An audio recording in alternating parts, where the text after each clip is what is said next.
Selamat pagi jemaat yang dikasihi oleh Tuhan Yesus Kristus. Shalom.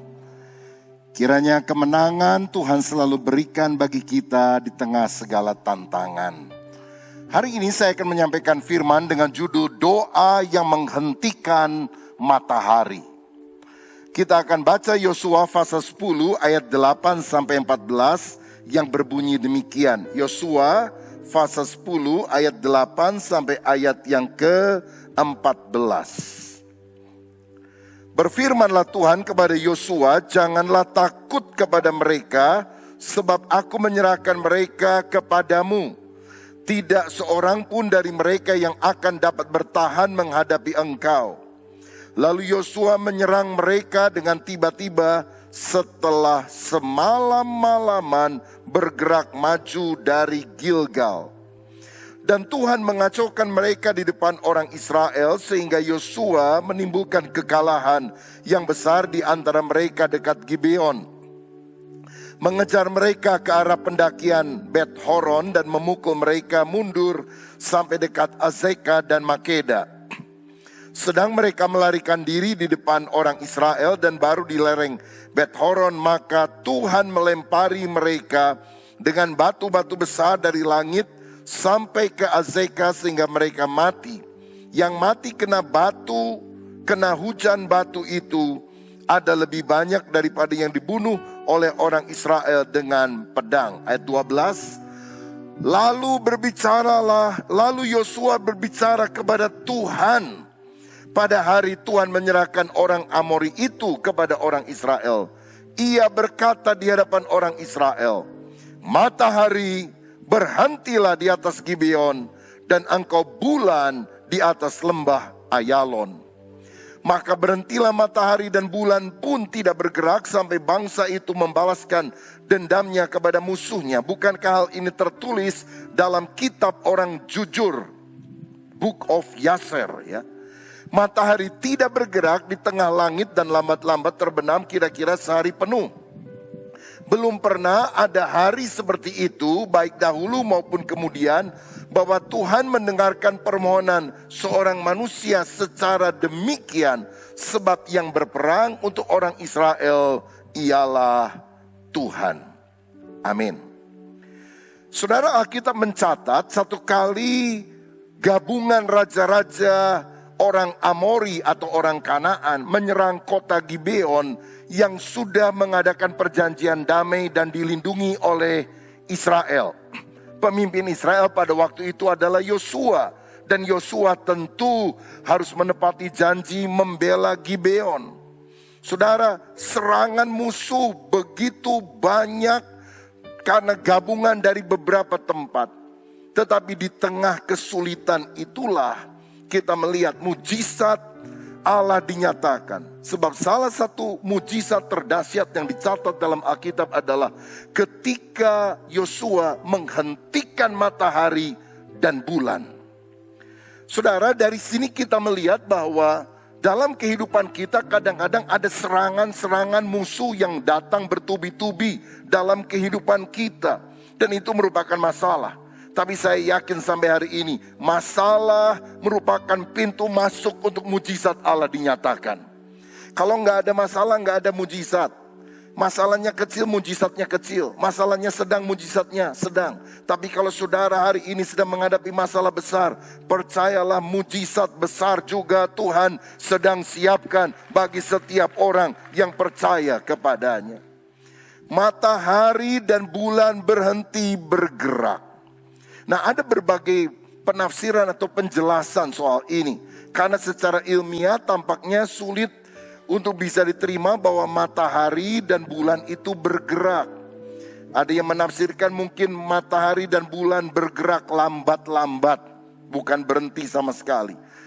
Beberapa menafsirkan bahwa sebetulnya bukan matahari yang mengelilingi bumi, tapi bumi yang mengitari matahari. Bumi juga berotasi. Sehingga mungkin ada pelambatan di dalam gerakan bumi tersebut.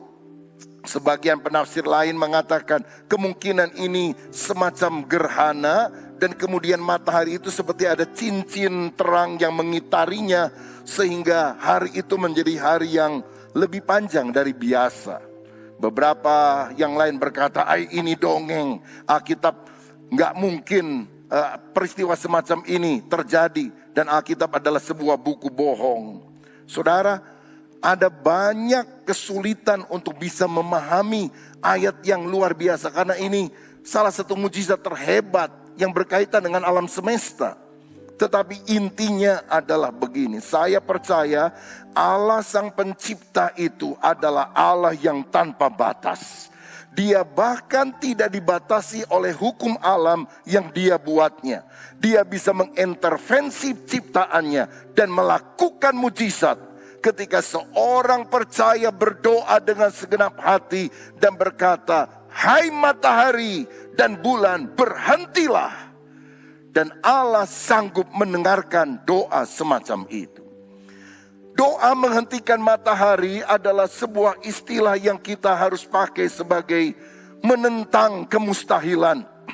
Sebab matahari tidak mungkin bisa berhenti kalau bukan Tuhan Sang Pencipta yang menghentikannya. Dan apapun yang saudara rasa mustahil untuk kita bisa kerjakan, percayalah Allah bisa melakukan karena Dia Allah yang berkuasa. Berarti kalau ada di antara saudara yang sakit atau memiliki anggota keluarga yang sakit dan dokter sudah angkat tangan, Tuhan bisa turun tangan untuk menyembuhkan penyakit kita. Kalau saudara ada yang terikat dosa, ikatan dan kita sudah mencoba lepas, tapi sampai hari ini kita masih terikat, berdoalah dengan doa yang menghentikan matahari, doa yang menantang kemustahilan. Dosa kita bisa diampuni, ikatan kita bisa dilepaskan, dan kita bisa hidup berkemenangan di dalam Tuhan Yesus Kristus. Kalau ada di antara saudara yang relasi suami dan istri, orang tua dan anak sedang mengalami keributan dan tampaknya perceraian sudah di depan mata, berdoalah dengan doa yang menghentikan matahari, maka keluargamu bisa dipulihkan, pekerjaanmu bisa diberkati, ekonomimu bisa diangkat oleh Allah. Karena orang yang berdoa dengan segenap hati dan percaya bahwa Allah tanpa batas akan mengalami mujizat yang besar di dalam kehidupannya. Haleluya. Pertanyaannya sekarang, bagaimana kita bisa memiliki doa yang menghentikan matahari? Dengan kata lain, bagaimana kita bisa berdoa dan mendapatkan jawaban yang hanya berasal dari Tuhan, sebab mustahil hal itu dilakukan oleh manusia. Ada 3 kunci, 3B yang saya mau bagikan menurut perikop ini. Yang pertama, kita harus berpegang pada firman. Ayat 8 tadi dikatakan oleh Alkitab, berfirmanlah Tuhan kepada Yosua, janganlah takut kepada mereka, sebab aku menyerahkan mereka kepadamu. Tidak seorang pun dari mereka yang akan dapat bertahan menghadapi engkau. Kenapa Yosua kuat, teguh, antusias, optimis, positif? Bahkan ketika para raja gabungan menyerang dia, mungkin dengan persenjataan yang lebih lengkap, dengan jumlah orang yang lebih banyak, kenapa Yosua tidak gentar? Karena firman Allah dia sudah dengar. Dan Tuhan berkata, jangan takut. Saya percaya setiap hari Tuhan juga memberikan firman ini kepada saudara. Jangan takut, jangan takut, jangan takut. Aku menyertaimu. Bahkan dalam lembah kekelaman, Tuhan tidak pernah meninggalkan kita. Karenanya kita harus optimis menghadapi kehidupan ini. Jangan pesimis. Saudara-saudara, kita harus punya keyakinan teguh. Karena janji Tuhan itu yang membuat kita semangat dan optimis. Itulah iman. Dan Roma 10 ayat 17 berkata, jadi iman timbul dari pendengaran dan pendengaran oleh firman Kristus. Waktu kita mendengar firman janji Allah, hidup kita jadi semangat, optimis, karena Tuhan menjanjikan kemenangan. Saudara, optimisme Kristen itu bukan dengan cara memacu diri, mensugesti diri. Menang, menang, menang, menang. Wah, kita akan menang. Bukan itu. Harus dibedakan antara cara berpikir positif dengan iman. Saudara tahu cara berpikir positif itu kita bisa miliki setelah membaca buku psikologi di toko buku. Dan sifatnya seperti pompa, dipompakan dari luar ke dalam. Semangat, semangat, semangat, ya. Atau semangat pagi, pagi, pagi, pagi. Wah, rasanya semangat. It's okay secara luar, tapi nggak akan ada efek secara spiritual. Karena iman itu bukan dari buku psikologi populer yang dijual di toko buku sekuler. Iman itu hanya datang dari firman Tuhan. Ketika kita baca, mengenal janji Allah dan memegangnya di dalam kehidupan kita. Dan itu tumbuh bukan dari luar ke dalam, tapi dari dalam keluar. Ada keyakinan yang supranatural, yang sulit orang pahami, tapi kita yakin. Aku pasti menang walaupun musuhnya banyak. Karena Tuhan berkata, jangan takut. Tidak ada yang bertahan menghadapi engkau. Aku menyertai engkau. Aku akan memberikan kemenangan kepadamu. Karenanya saudara, di tengah segala tantangan, isilah pikiran kita dengan firman.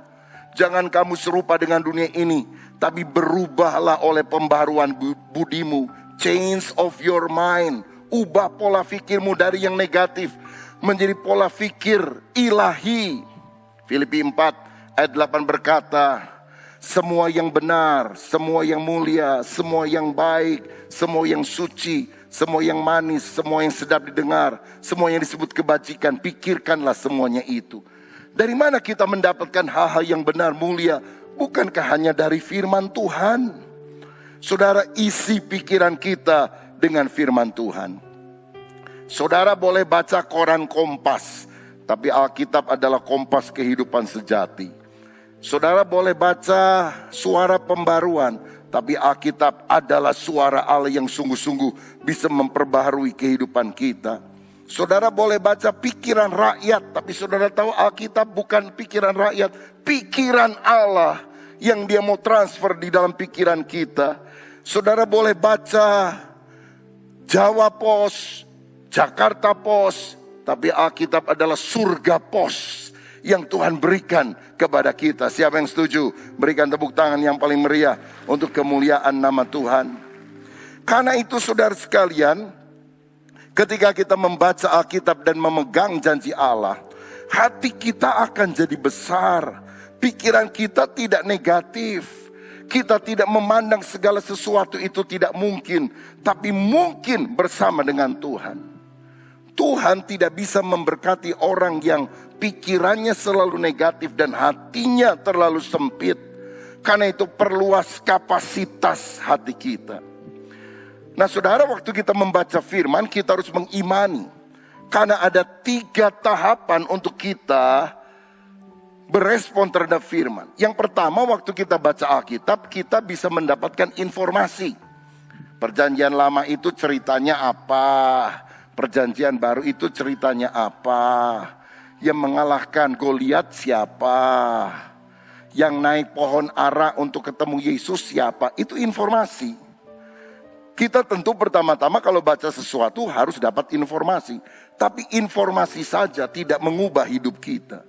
Yang kedua, kita harus mendapatkan inspirasi. Wah, luar biasa ya. Ada orang yang beriman kepada Tuhan sehingga hambanya sembuh. Saya terinspirasi, saya juga pengen dong. Waduh, baik sekali ya itu orang Samaria yang murah hati menolong orang lain. Itu menginspirasi. Tapi saya mau katakan, inspirasi hanya niatan baik juga belum mengubah kita.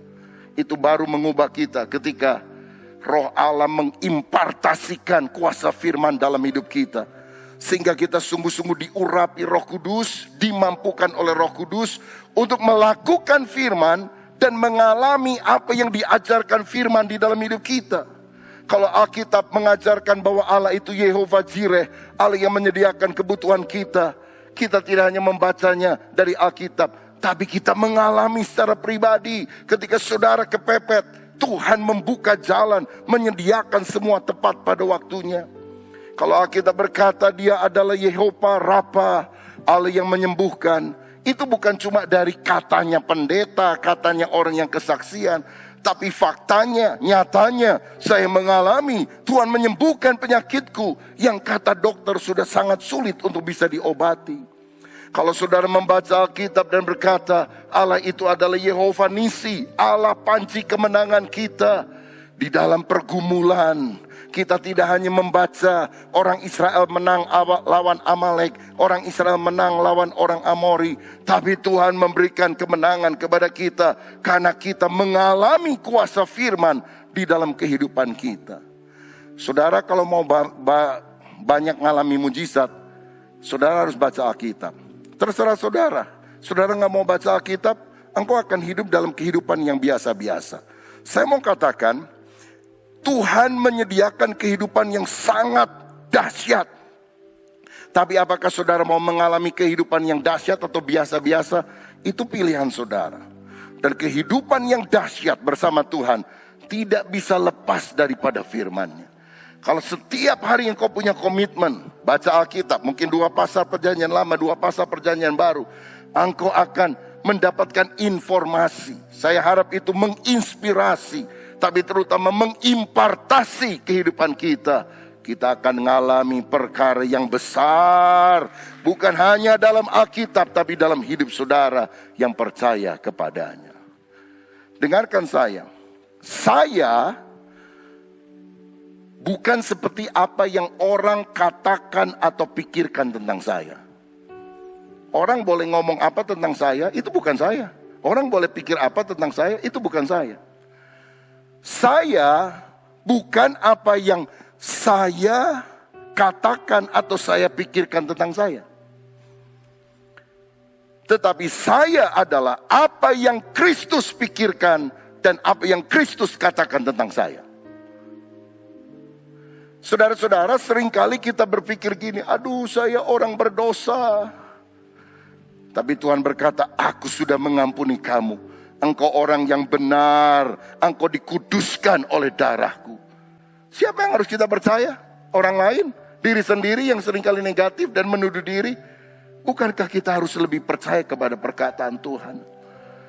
Seringkali menghadapi kesulitan kita berkata, aduh mustahil saya bisa mengatasi semuanya.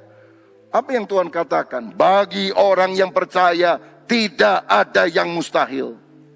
Masa saudara lebih percaya kepada dirimu sendiri yang negatif daripada Tuhan yang berkuasa? Saya adalah apa yang Alkitab katakan tentang saya. Saya adalah apa yang Kristus katakan tentang saya. Jangan menghakimi dirimu. Karena Tuhan telah menyelamatkan kita. Engkau adalah ciptaan baru di dalam Yesus Kristus. Engkau sudah diampuni, engkau sudah dibebaskan. Kalau ada orang berkata engkau jelek, engkau tidak berharga, Tuhan berkata, sebab engkau mulia, engkau berharga di mataku, aku mengasihi engkau. Bukankah kita harus pegang firman Tuhan? Aduh, pencobaan ini berat sekali, mana tahan. Firman berkata, pencobaan yang kamu alami biasa, tidak melebihi kekuatanmu. Tuhan akan memberikan jalan keluar untuk kamu bisa mengatasinya. Aduh Tuhan, saya takut COVID, takut sakit, takut ekonomi ambruk. Alkitab berkata, aku tidak pernah memberikan roh ketakutan kepada kamu. Aku memberikan kepadamu roh keberanian, kuasa, dan kasih. Untuk kita bisa menang menghadapi kehidupan ini. Saudara-saudara, apa engkau percaya kepada pikir, aduh takut ke gereja, nanti takut ketularan. Roh siapa yang bicara? Roh siapa yang bicara dan mengajari saudara? Pegang firman Tuhan. Allah tidak memberikan kepada kita roh ketakutan. Jadi orang Kristen yang punya spirit yang teguh di dalam Tuhan. Kalau saudara sakit, aduh mati aku, mati gua. Oh bisa mati beneran loh kalau percayakan hal itu. Jangan percayai apa yang orang katakan. Wah kelihatannya cuma 3 bulan lagi bu, siap-siap aja ya. Jangan terima apa yang orang katakan negatif tentang saudara. Oh rasanya mati nih sebentar lagi. Katakan seperti yang pemazmur ucapkan, aku tidak akan mati, tetapi aku akan hidup dan aku akan memuliakan Tuhan. Itulah perkataan orang-orang yang beriman kepada Kristus. Berikan tepuk tangan kepada Dia. Saudara pegang janji firman, itu sungguh-sungguh akan mengubah kehidupan kita dari masalah menjadi mujizat. Yang kedua, saya lihat Yosua bukan hanya memegang firman Tuhan sehingga dia bisa menantang kemustahilan, tapi dia mengucapkan doa yang berani. Jadi B yang kedua, kita harus berdoa dengan berani. Lihat ayat 12 tadi, dikatakan demikian. Lalu Yosua berbicara kepada Tuhan. Pada hari Tuhan menyerahkan orang Amori itu kepada orang Israel. Ia berkata di hadapan orang Israel, matahari berhentilah di atas Gibeon dan engkau bulan di atas lembah Ayalon. Lihat saudara, mujizat terjadi kalau pertama-tama kita berbicara kepada Tuhan dulu, ke atas secara vertikal, baru kemudian kita bicara kepada lingkungan kita yang ada di sekitar, kepada orang lain, kepada keadaan, kepada alam, kepada situasi. Bicara dulu kepada Tuhan, baru kepada lingkungan, baru kepada orang lain. Apa itu bicara kepada Tuhan? Doa. Saya percaya hari-hari ini kita berada dalam minggu doa dan puasa. Pak Yusuf pernah sampaikan, doa dan puasa itu ibarat pisau dan asahannya. Jadi pisau itu ibarat doa, tapi kalau makin diasah pada batu asahan, itu lebih tajam dan lebih efektif. Hari-hari ini kita masuk dalam masa doa dan puasa. Berdoa. Dan ucapkan bukan doa yang biasa, doa yang berani, doa yang menghentikan matahari, doa yang menantang kemustahilan, doa yang hanya bisa dijawab dengan kuasa Tuhan.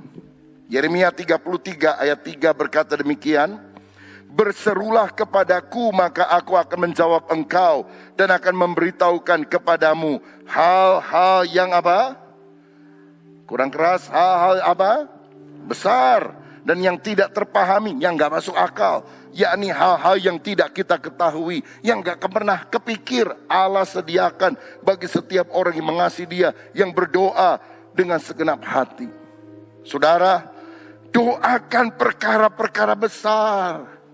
Doa itu jangan cuma, Tuhan tolong jerawat saya ilangin. Aduh, Tuhan itu terlalu besar hanya untuk urusan jerawat. Oh, Dia peduli dengan jerawat saudara juga, saya ngerti. Tapi jangan cuma itu, doakan perkara yang besar. Satu kali ada seorang prajurit Prancis datang kepada pemimpin agungnya, Napoleon Bonaparte, dan dia minta bantuan yang cukup besar bagi keluarganya. Kepala pasukan marah, kurang ajar nih orang. Tapi waktu dia mau marah, Napoleon bilang, jangan marah. Kasih apa saja yang dia minta. Loh, kok begitu Pak? Dia menghargai saya. Dia minta perkara-perkara besar. Kalau minta yang kecil sama kamu aja. Tapi dia tahu permintaan ini gak mungkin dikabulkan oleh orang lain. Karena itu dia menghadap saya. Dia menghargai saya. Saya pemimpin besar. Kasih apa yang dia mau. Saudara, Tuhan itu adalah pemilik segalanya. Apakah ada yang mustahil bagi Dia? Yosua minta perkara besar. Dia minta matahari berhenti. Wow, dahsyat, gak masuk akal. Dalam hidup saudara gak usah doa supaya matahari berhenti. Apa gunanya juga kan? Tapi berdoa untuk mujizat kesembuhan, mujizat keberkatan, mujizat pemulihan, mujizat kelepasan dari dosa dan sebagainya. Yang gak mungkin dilakukan dengan kekuatan kita, ucapkan doa yang berani. Saudara ingat dalam satu Tawari ada seorang yang namanya Yabes. Tapi ketika dia diberi nama karena dia memberikan kesakitan kepada ibunya ketika dia dilahirkan. Tetapi ayat 10 menarik sekali. Yabes berseru kepada Allah Israel. Katanya, kiranya engkau memberkati aku, apa? Berlimpah-limpah. Yabes gak bilang Tuhan berkati saya. Dia gak doa gitu. Tuhan berkati saya berlimpah-limpah. Kalau mau kasih berkat jangan kecil-kecilan, gede-gedean aja lah. Minta kecil dikasih kecil, minta besar dikasih besar. Gak ada bedanya di hadapan Tuhan. Kiranya engkau memberkati aku berlimpah-limpah dan memperluas daerahku. Dan kiranya tanganmu menyertai aku dan melindungi aku daripada malapetaka. Sehingga kesakitan tidak menimpa aku. Akibatnya apa? Dan Allah mengabulkan permintaannya itu. Kalau Tuhan bisa mengabulkan doa Yabes, di dalam kesulitannya. Apakah saudara percaya dalam ibadah ini doamu akan didengar oleh Tuhan? Apakah saudara percaya dalam hadirat Tuhan doamu akan dikabulkan oleh Tuhan? Kiranya Engkau memberkati aku berlimpah-limpah. Amin. Dan memperluas, amin, daerahku. Nyanyikan dengan iman. Dan kiranya tanganmu menyertai aku dan melindungi aku daripada malapetaka, sehingga kesakitan tidak menimpa aku. Tuhan mengabulkan, Tuhan mengabulkan dan mendengar doaku. Berikan kemuliaan untuk Tuhan kita. Haleluya. Markus 11 ayat 23, 24. Firman Tuhan berkata demikian. Markus 11 ayat 23, aku berkata kepadamu, sesungguhnya barang siapa berkata kepada gunung ini, beranjaklah dan tercampak ke dalam laut, asal tidak bimbang hatinya, tetapi percaya bahwa apa yang dikatakannya itu akan terjadi, maka hal itu akan terjadi baginya. Karena itu aku berkata kepadamu, apa saja yang kamu minta dan doakan, percayalah bahwa kamu telah menerimanya, maka hal itu akan diberikan kepadamu. Yesus mengajarkan doa yang memindahkan gunung. Yosua mempraktekkan doa yang menghentikan matahari. Esensinya sama, menantang kemustahilan. Saya teringat di dalam sejarah, saudara, pada tahun 975 Masehi, ada seorang khalifah Islam di Mesir, namanya Al-Mu'iz. Dia menantang orang-orang Kristen karena dia sebetulnya ingin memusnahkan mereka kalau mereka tidak mau berubah keyakinan. Dia mengundang pemimpin gereja Koptik di Mesir pada waktu itu, yaitu Uskup Abraham, untuk bersoal jawab. Dan kemudian dia bertanya, saya dengar Alkitab kamu mengajarkan kalau kamu punya iman sebesar biji sawi saja, kamu bisa memindahkan gunung. Apakah benar? Uskup ini berkata benar. Jika demikian, itu ada gunung Mokatam di depan kita ini. Pindahkan, kalau tidak pindah, itu Alkitabmu bohong. Kami akan bantai semua orang Kristen. Saudara-saudara, tentu saja uskup ini menjadi sangat bingung, karena selama ini kita mengartikan secara rohani gunung masalah, gunung penyakit, gunung persoalan, bukan gunung beneran. Tapi dia minta 3 hari untuk mengadakan doa dan puasa, diserukan kepada semua orang Kristen supaya doa puasa, kalau tidak dibantai mati semuanya. Dan hari ketiga pagi-pagi, Uskup Abraham mendapatkan penglihatan. Dan Tuhan berbicara, panggil, temui seorang yang matanya sisa satu, namanya Simon si penyamak. Minta nasihat daripada dia. Aku akan dengarkan doanya karena dia seorang saleh. Jadi dicari orang ini, saudara. Dan kemudian dia minta nasihat. Dia bilang, ayo kita doa sama-sama. Dan waktu engkau doa sama-sama di tanah lapang, engkau harus tunjuk gunung Mokatam ini. Dan katakan, ya Tuhan kasihanilah kami. Ya Tuhan kasihanilah kami. Dan setiap kali kamu melakukannya, kamu membuat tanda salib. Dan kalau kamu berdoa dengan iman, dengan segenap orang Kristen yang ada, Tuhan bisa melakukan mujizat. Dan ketika dia melakukannya, terjadi gempa bumi tektonik di bawah tanah. Sehingga Mokatam, gunung itu terbelah, saudara. Dan sebagian pindah kira-kira 3 kilometer ke sebelah timur. Sehingga khalifah itu tidak jadi membunuh orang Kristen. Dan sampai hari ini gereja Koptik Ortodok masih ada. Karena kita punya Allah yang dahsyat, Allah yang bisa memindahkan gunung, Allah yang bisa menghentikan matahari. Dan menurut catatan, Khalifah Al-Mu'iz itu sejak saat itu berhenti jadi khalifah. Dia jadi Kristen, dibaptis, tinggal di biara. Karena dia percaya Yesus adalah nama di atas segala nama. Tidak ada yang mustahil bagi orang yang percaya kepada dia. Jadi bagaimana kita bisa berdoa memindahkan gunung? Yang pertama, berpegang pada firman Tuhan. Yang kedua, berdoa dengan berani. Minta perkara besar dari Tuhan. Yang terakhir, yang ketiga, bertindak dengan tekun. Ayat 9 dikatakan dari Yosua 10 tadi demikian.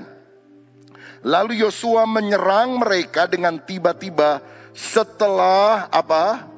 Semalam-malaman bergerak maju dari Gilgal. Mereka berdoa supaya Tuhan memberikan kemenangan atas musuh. Tapi mereka bukan hanya berdoa, mereka bergerak. Mereka melakukan bagiannya. Semalam-malaman berjalan dari Gilgal menuju daerah Gibeon, saudara. Itu kira-kira lebih dari 30 kilometer dan mendaki. Membawa perlengkapan senjata perang yang berat-berat. Bayangkan, mereka jalan dan ketika pagi mereka tiba, mereka langsung perang dan harinya diperpanjang oleh Tuhan. Betapa stamina yang luar biasa. Nggak tidur sepanjang malam, pagi langsung berperang. Ketika hari mulai surut, minta diperpanjang lagi sehari. Mereka perang terus mengalahkan musuh. Ini bicara soal apa? Semangat, antusiasme. Ini bicara soal apa? Keuletan. Saya mau katakan, orang percaya bukan hanya berdoa saja lalu berlipat tangan. Take action. Lakukan sesuatu. Iman tanpa perbuatan pada hakikatnya adalah mati. Saudara harus berdoa dan saudara harus siap menjadi jawaban atas doa yang kau minta kepada Tuhan. Dan kau melakukannya dengan kerja keras, dengan ulet. Dalam Yosua 3 ayat 15, ketika orang Israel ada di Gilgal, sama dengan tempat yang Yosua menyerang orang tersebut, saudara. Ketika mereka ada di perbatasan sebetulnya, mau masuk ke daerah Kanaan, apa yang terjadi? Sungai Yordan meluap, membatasi mereka. Tetapi yang dilakukan adalah Yosua memberitakan imam-imam, angkut tabut dan jalan. Dan pada waktu mereka berjalan, kakinya basah, makin tengah, Tuhan menyibakkan sungai itu. Zaman Musa, dia angkat tongkat, laut terbelah, baru orang Israel berjalan. Zaman generasi Yosua, sungainya tidak belah dulu, tapi harus take action, berjalan dulu, baru terbelah. Ada waktunya saudara berdoa dan mujizat terjadi, saudara tinggal melangkah. Tetapi generasi Yosua adalah generasi yang tidak akan mengalami mujizat sampai kita bertindak, sampai kita melangkah, baru mujizatnya akan terjadi. Jangan hanya berdiam diri. Orang Israel berdoa untuk menang, tapi semalam-malaman mereka berjalan mendaki. Dan sampai di tempat itu mereka menyerang musuh karena mereka berada pada waktu dan kesempatan dan tempat yang tepat. Dan mereka melakukannya dengan ulet. Saudara-saudara, ini yang Tuhan mau kita juga kerjakan. Saudara dan saya harus siap menjadi jawaban doa yang kita panjatkan kepada Tuhan. Jadi, kalau ada di antara saudara yang berdoa, Tuhan berkati saya, kerja. Sebab tidak tiba-tiba uang turun dari sorga. Tuhan, saya mau turut berat badan, gak mau terlalu gemuk, diet, olahraga, ikut puasa. Jangan cuma doa doang, makan steak gede, Tuhan supaya tidak jadi daging tapi jadi berkat. Ngawur saudara. Kan ada bagian yang kita harus lakukan.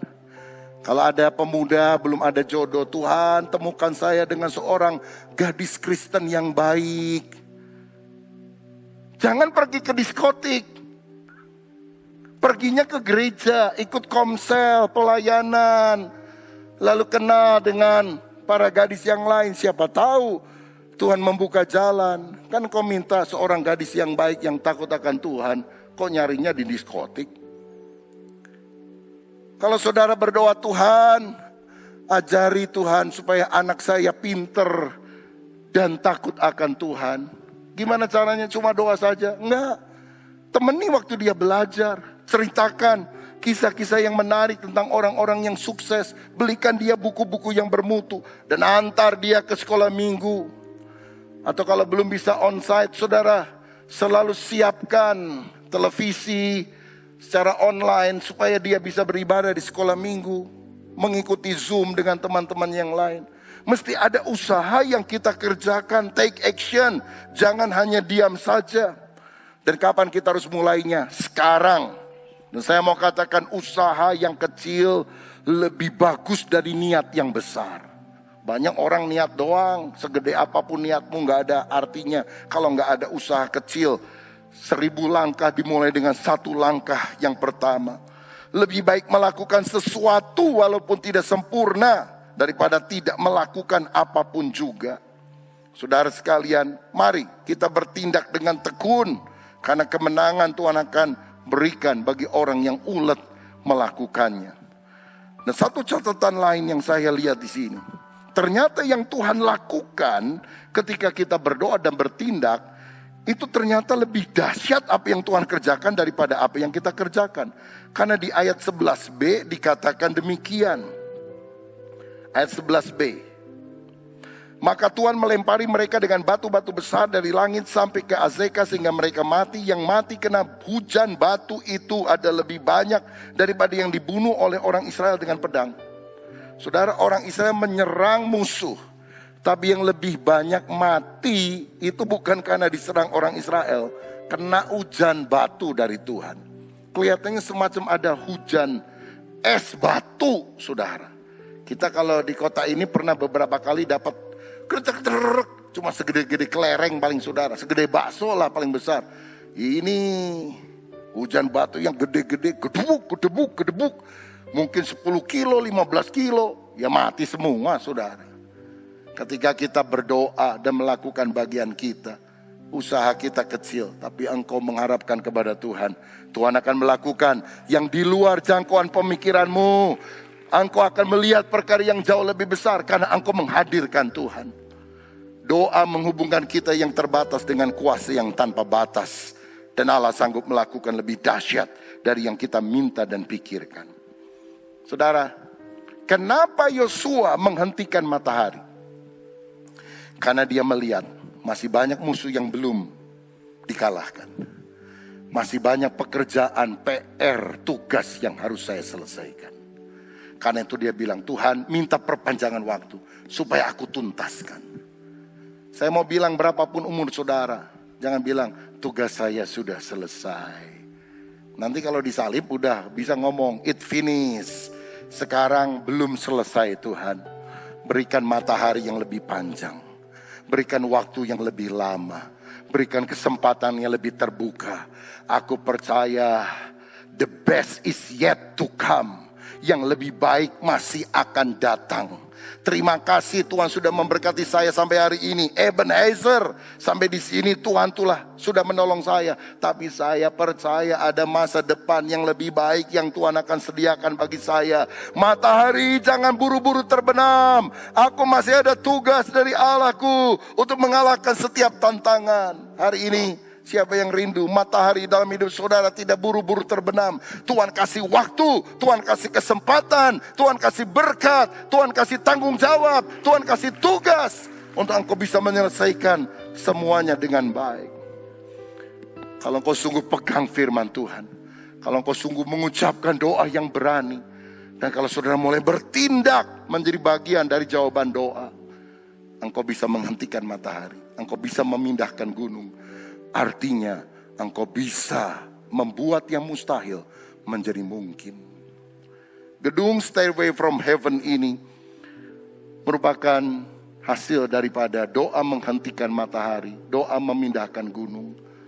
Karena sebelumnya kita gak punya tempat ibadah yang baik, yang representatif. Kita harus berpindah-pindah dari satu tempat ke tempat yang lain. Tapi pada hari ulang tahun saya pernah berdoa, Tuhan, bolehkah saya minta kado? Berikanlah saya sebuah tanah yang luas. Berikanlah saya izin untuk membangun gedung gereja yang bisa menampung ribuan orang sekali kebaktian. Tapi saya nggak punya uang, saya nggak tahu tempatnya di mana. Tapi bukankah bagimu tidak ada yang mustahil? Engkau bisa menciptakan matahari, bulan, dan bintang. Permintaanku terlalu sederhana untuk engkau kabulkan. Kira-kira 10 hari kemudian ada orang yang menawarkan tanah ini. Dan melalui proses tanah ini bisa dibeli walaupun kita tidak punya uang. Dan saudara, saya rasa sudah dengar ya kisahnya. Bahwa bagian untuk gereja yang sebelah sini. Itu waktu saya khotbah ada tamu dari Jakarta. Belum pernah datang ke gereja kita. Setelah itu setahu saya gak pernah ikut kebaktian lagi di sini. Dia yang memberikan 4 lembar cek kepada saya. 4 hari setelah dia kebaktian. 4 hari setelah dia menulis sebuah kertas kecil di ibadah itu dan menyerahkannya melalui seorang asyir kepada saya sebelum doa penutup. Pak Rubin Adi, saya saja yang melunasi semua biaya pembelian tanah. Dia lunasi dalam 4 hari. Allah yang kita sembah melakukan jauh yang lebih besar dari yang kita bisa kerjakan. Kita urus izinnya walaupun sulit bertahun-tahun, sekarang selesai. 2013 diresmikan dan beberapa tahun yang lalu kita mendapatkan piagam dari MURI, Museum Rekor Dunia Indonesia, gereja dengan tangga luar terpanjang atau terbanyak di Indonesia. Nah, gedung ini mendapatkan penghargaan The Best Interior Design. Interior design yang terbagus bukan hanya dibandingkan dengan gereja lain, saudara. Ini tahun itu dengan hotel, dengan tempat umum dan sebagainya. 1-2 tahun berikutnya kita mendapatkan award lagi untuk gedung ini, The Best Public Area, Ahava Wedding Chapel di atas. Bukankah ini anugerah yang kita lakukan biasa saja? Allah yang melakukan luar biasa. Asal kita sehati. Energi kita itu bukan untuk berantem satu dengan yang lain, nyala-nyalain orang. Energi kita untuk membangun sesuatu yang berharga. Tapi saya percaya Tuhan masih memberikan mimpi yang besar. Matahari berhenti supaya aku menuntaskan tugas yang Tuhan telah berikan kepadaku. Jangan takut, tidak seorang pun yang akan bertahan di depan kamu, kata Tuhan. Dan Yosua berkata, jika demikian, perpanjang kesempatan dan waktu. Saudara, kita masih merindukan untuk mendirikan gereja di Sumarekon, tapi juga ada Museum Alkitab Modern The Journey. Klik. Ya. Museum Alkitab Modern The Journey. Dan ini sudah dalam proses menggambar, kita sudah berkali-kali rapat tentang itu. Saya coba hubungi banyak orang, saudara-saudara, supaya bisa kerjasama. Saya ke Amerika, saya ke berbagai tempat. Termasuk saya ke Taman Safari beberapa minggu yang lalu supaya kita bisa kerjasama. Ada usaha yang dilakukan. Bukan cuma doa diam-diam saja. Kita mencicil tanahnya dari bulan ke bulan. Walaupun dalam masa pandemi ini terasa berat.